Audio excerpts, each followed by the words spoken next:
Hey guys, meron tayong pata rito. Parang small, medium, large. Ayan, nilagyan ko lang ng tubig. Nilagyan ko ng paminta.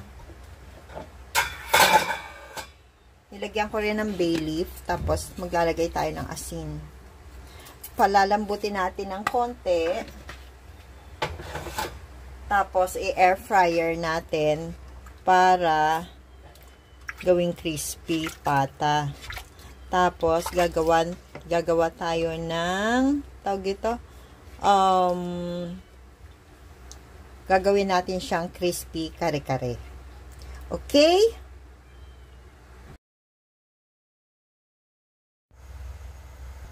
Guys, nagpapainit tayo ng mantika para magsasangag tayo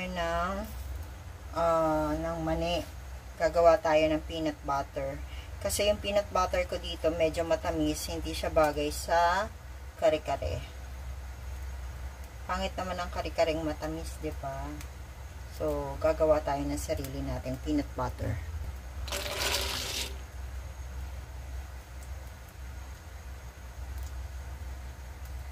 Oh, may balat lang.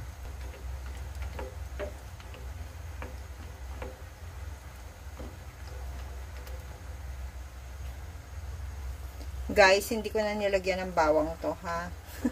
Kasi pang kare-kare lang naman to. Dudurugin natin to sa ating food processor. Ang dami nito is 1 1/4 cup.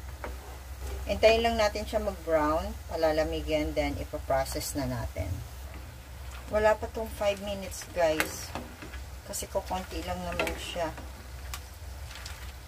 Pinatay ko na yung apoy.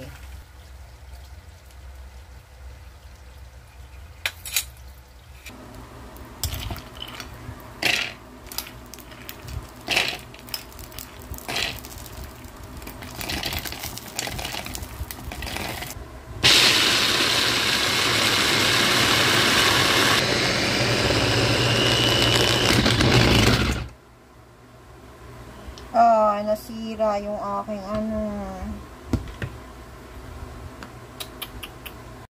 Ayan guys. Nasira yung aking maliit na food processor. Dito tayo sa medyo malaki. Mag-a-add lang ako ng about a tablespoon of oil para pansundo ng mantika ng ating peanut.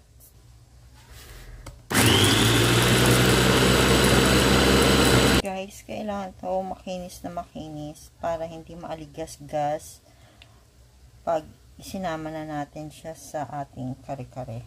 Kung ayaw nyo naman mahirapan ng ganito, dahil minsan mahirap talaga, pwede kayong gumamit ng mga kare-kare mix. Pero mas masarap pa rin yung authentic. Dagdag pa tayo ng 1 tablespoon.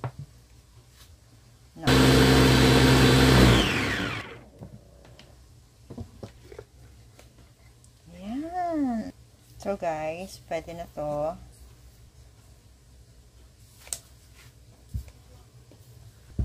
Set aside muna natin to.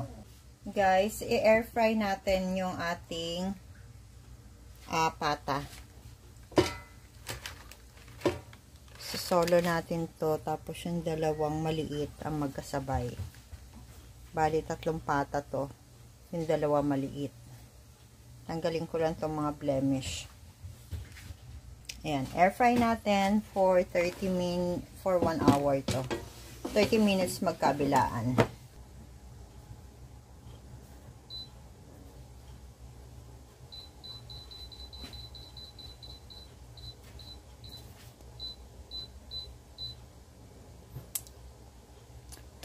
For 30 minutes. So guys, habang nasa air fryer yung ating pata, magsasangag muna tayo ng bigas. Rice flour lang po ito, hindi po ito glutinous rice flour. Rice flour lang po. Ordinary lang.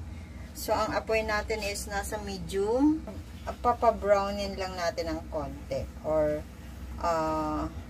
iluluto lang natin ng konti. Ito po ang magiging thickener ng ating sauce ng kare-kare.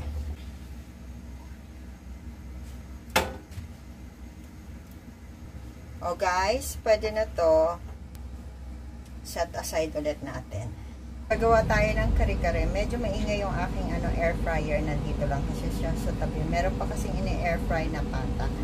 So ayan, magkakare-kare tayo ng crispy pata. Meron tayong pechay, talong, sitaw, etong ating peanut butter, toasted rice flour, meron bawang, sibuyas, at atsuete. Gagamit tayo ng bagoong.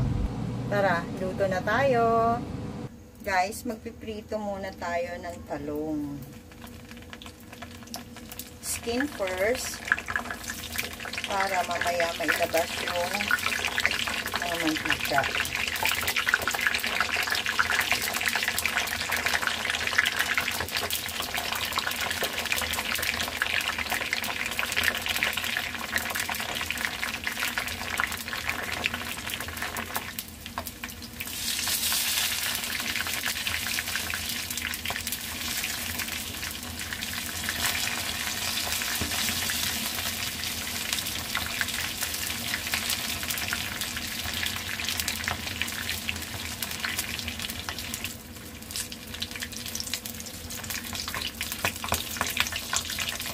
Guys, ito yung pinaglagaan natin ng pata. Dito natin ibablanch yung ating sitaw at ang ating pechay.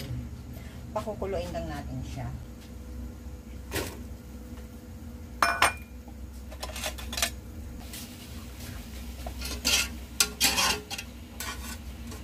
Guys, saglit lang to.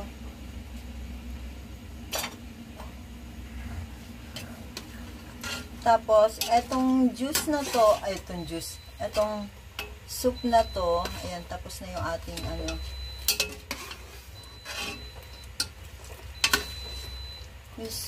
etong sabaw nito, yun din ang gagamitin natin sa ating kare-kare sauce. Next is pechay. Yung tangkay muna ng pechay. Same with this one, saglit lang din to, isang kulo lang.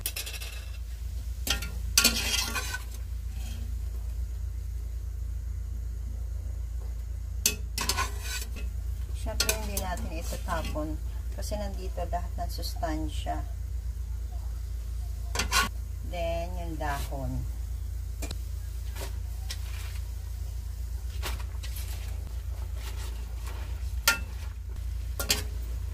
Okay guys, this is done.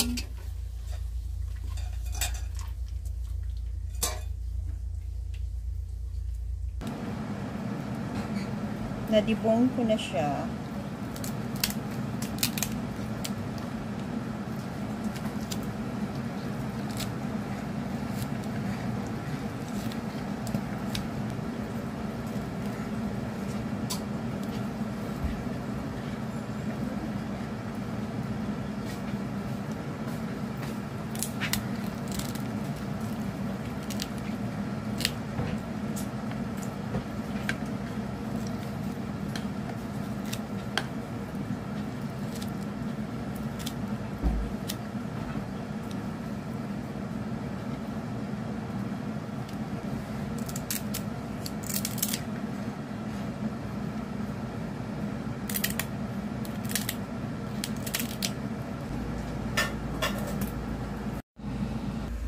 Magigisa na tayo guys. May nabili kami na atsuete fake. Yung atsuete yung nabili. May halong papaya. Hindi. Papaya na may halong atsuete pala. Nung binabad ko sa mainit na tubig alam mo yun, nalusaw yung buto. So guys, mag-isa na tayo. Ang gamit ko is yung mantika ng baboy na nakuha sa air fryer. Yung ating sibuyas at bawang.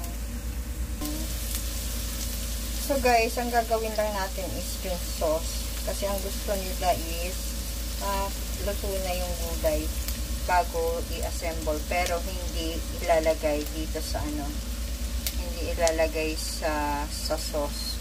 Tapos, sagain natin yung ating atsuete.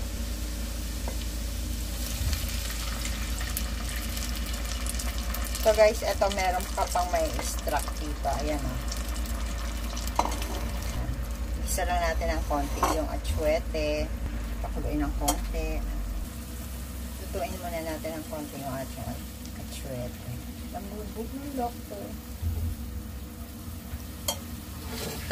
Tapos ilagay natin yung pinaglagaan ng pata. Pinag-blanchan din ng gulay. Then, add lang tayo ng konting tubig. There. Tapos, mag-add tayo ng peanut butter.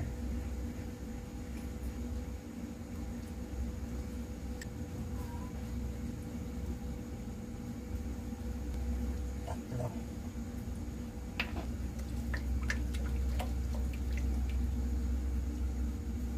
Tapos guys, yung ating toasted rice flour, nilagyan ko lang ng konting tubig. Parang ginawa ko siyang slurry.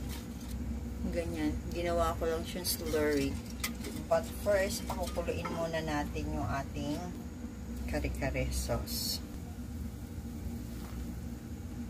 Tikman ko kung tama na yung ating peanut butter. Add na tayo ng peanut butter.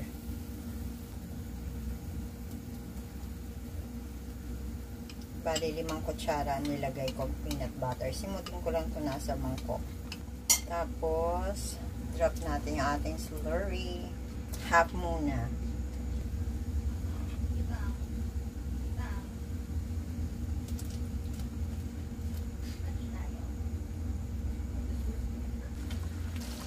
Guys, okay na yung ating sauce. Plating na tayo. Hey guys, eto na po ang ating kare-kare. Ayan. Sana po ay nagustuhan nyo ang video na to. And if you do, please click like, share, and subscribe na po kayo sa channel ko if you haven't subscribed yet. So this is Ellen saying bye-bye. See you again next time. God bless everyone. Thank you for watching. Don't forget to click the notification button para ma-notify kayo every time na nagpo-post ako ng bagong video. Thank you for watching.